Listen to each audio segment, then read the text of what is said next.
Welcome back to the channel. Now, while Vybz Kartel defense attorneys wait for the good news that there will be no retrial and he will be released, Paula Llewellyn's attorneys are waiting for some good news on her behalf, as it is said that Paula Llewellyn will learn whether she will continue as the country's Director of Public Prosecutions at the start of the next court term in September. Now, this is after 3 appeal court judges who heard the government's appeal of the Constitutional Court's ruling striking down the second extension of her tenure, reserved judgment until the start of the Michaelmas term. Now, that was liar talk. It's a term that runs from September to December. But now what people are saying is that the government wants Paula Llewellyn to return as the DPP.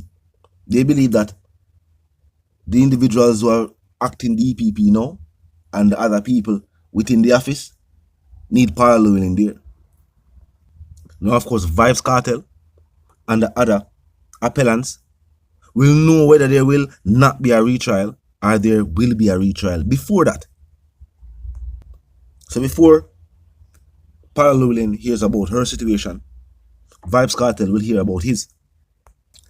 Now, Justice Jennifer Straw told lawyers involved in the matter that the judges will take the time to carefully consider the submissions made over the recent 5 days.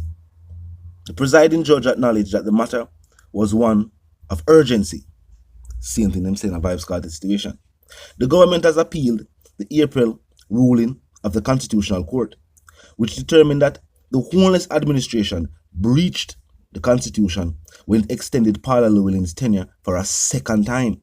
The case was brought by the opposition People's National Party. The PNP has maintained that the extension was unlawful, as the Parliament amended the Constitution to archive an improper purpose. Now, the opposition argued that because Ms. Llewellyn had already benefited from an extension, the amendment should not apply to her. But lawyers for the government have argued that the constitutional amendment was valid, enacted, and there was nothing preventing it from being applied to Ms. Llewellyn. The opposition is represented by law firm Hilton Powell, while the government is represented by Livingston, Alexander, and Levy. And Ms. Llewellyn is being represented by former Solicitor General Douglas Lays. All big names. Some of the biggest names you'll hear about within the law. Now, tell me, look, the government is saying that extending the DPP, the original DPP's tenure was lawful. The opposition is saying it was not. Rights were breached. The judges said I'm going to look into what going on. But what was a breach of rights? Her breach of rights. Breach of rights for the states. I want the Vybz Kartel and other appellants and their breach of rights will take place in the initial trial. Some people have said, warm to that. I warm to the fact that if there's a retrial again, it will again be a breach of rights. So how is it that when there's a breach of rights for elected officials, it is considered and the best outcome for them are granted? The people are saying, no, the court has found themselves in an impossible scenario where Vybz Kartel and the other appellants' rights were breached before, and if a retrial is granted again, they'll be breached again. But talk to me in the comment section. Tell me what you think.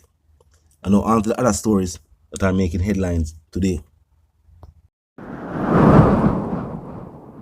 A joint group from FATF visited Jamaica 6 weeks ago for an on-site visit to assess the effectiveness of Jamaica's implementation of our action plan. The joint group confirmed to FATF that Jamaica has a robust and comprehensive understanding of its money laundering and terrorist financing risks, and in its report to FATF, the joint group highlighted that in some instances, the implementation of its AML-CFT framework, Jamaica was a shining example of global good practice. FATF concluded that Jamaica is, in quotes, no longer subject to FATF's increased monitoring process. This is a significant and momentous achievement for Jamaica. In the aftermath of the FATF grey listing in 2020, the government of Jamaica agreed to a 13-point action plan with FATF to address Jamaica's anti-money laundering, countering the financing of terrorism deficiencies. Now, remember that this was during the COVID-19 pandemic, but despite the dislocating onset of the pandemic, shortly after we agreed to this action plan, Jamaica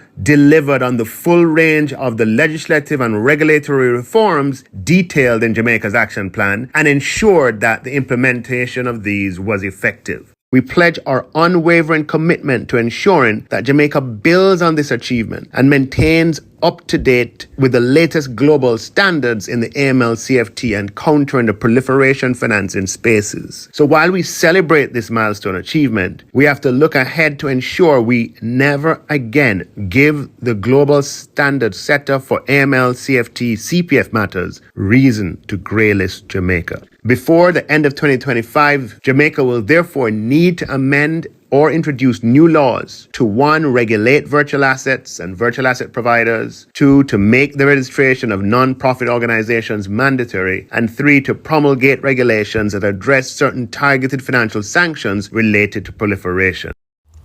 Now, some are saying this is good news for the Holness-led administration. The Finance Minister, Dr. Nigel Clark, is hailing the removal of Jamaica from the Financial Action Task Force, the FATF grey list, as a significant achievement. The FATF grey list is made up of countries that are under increased monitoring due to their weak measures in combating money laundering and terrorist financing. And truth be told, them things not really go on the Jamaican island. The average Jamaican are making enough money for launder. And Jamaica is not a country where people left from overseas come wash their money a yard. You have too much of the Caribbean islands where. So much say even more fitting for that. Now this also means that Jamaica now has better chances of securing more investment and other financial arrangements on a global level. So you will see more business being done with major countries. One of the reasons why, and even though the government never said this, but one of the reasons why Jamaica never do business with certain major countries was because they were on that list. Something the government has never brought to the attention of the people. But now, they have been removed from the list.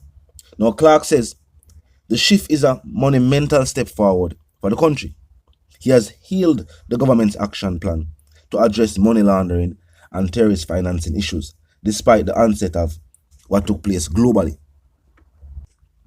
Now, Clark says, the FATF made the decision after visiting the country and addressing the action plan 6 weeks ago. They found them fall upon the end and realized, say, boy, most people say the government not do what they're supposed to do. Money laundering not take place. That's something. Now, meanwhile, they said that the Prime Minister has welcomed the FATF's decision to remove Jamaica from its grey list. The Prime Minister couldn't vex. One wonder who write them article here. Because him couldn't really vex. This is a good news for him and his administration. The country was on a list where they never want the country to depend. The country was placed on the list while he was the Prime Minister. So, of course, I'm happy to know the country has now been taken off the list. Remember, the focus of this administration, among other things, has been the economy. It was sad to say that even though the government that focused so heavily on the economy and talk about the economy this and the economy that, it turns out that the country was on a list. Now talk to me in the comment section. Aside from the Prime Minister saying that he never liked the way of some people that criticize him, his administration, and the way them that criticize it, do you think that aside from that, if a general election was called, that the Prime Minister has gained back the trust of the people? Or do you feel like it's a little too late? And the people have already made up their minds that them done with the government. And they want to see what the opposition are going to bring to the table. They want to see if the opposition can be a better party to lead the country forward. And all these things, the country being removed from a certain grey list. And you know what I mean, it's certainly make the country making improvements here and there, and you know what I mean, at the necessary places. People are saying yes, that is good, and I'm happy for the news. But they want the country to be led by a different party. While they have people who say no, this is clear proof that the Prime Minister knows what he's doing and is the best person for the job. Talk to me in the comment section. Tell me what you think. If you're new to the channel, just pass through, subscribe icon, then the bell icon, and of course put it on all. And this is how you know you'll be notified of all fresh content as soon as fresh content is uploaded and made available for you right here on the platform. The like icon is also in close proximity to the share icon. Drop a like and boost a share. And tell a friend, tell him, sister, and brother them to check out the channel, check out the reasoning, and also join the discussion. Now, until the reason again, my sentiments for you and yours are for to live, love, and prosper, and for to stay tuned.